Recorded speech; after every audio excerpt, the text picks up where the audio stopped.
அது ஒரு அழகான காடு. அந்த காட்டுக்குள்ள ஒரு மரம் இருந்தது. அந்த மரத்து மேல இருந்த கூடுல அம்மா கிளி கொடையும் அப்பா கிளி கொடையும் குழந்தை கிளி சந்தோஷமா வாழ்ந்துட்டு இருந்தது.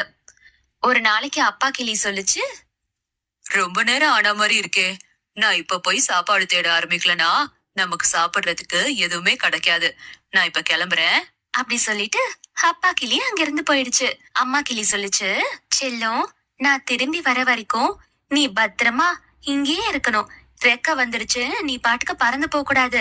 புரிஞ்சுதா? ஜாக்கிரதையா இரு. சரிங்கம்மா, நீங்க சீக்கிரமா வந்துருங்க.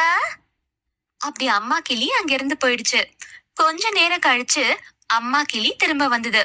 அப்ப அப்பா கிளி திரும்பி வராதத பார்த்து, என்ன செல்லம், உங்க அப்பா இன்னும் வரல போல இருக்கே.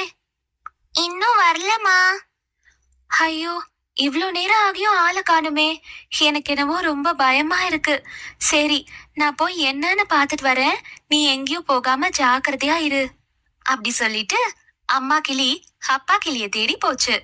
அப்ப கிளிய பார்த்த வேட்டைக்காரர் சொன்னாரு, அடடா, ஒரு கிளி கிடைச்சதுன்னு பார்த்தா 2 கிளி கிடைச்சிருக்கே. வேட்டைக்காரர் ஒரு வலையை எடுத்து கீழே தரையில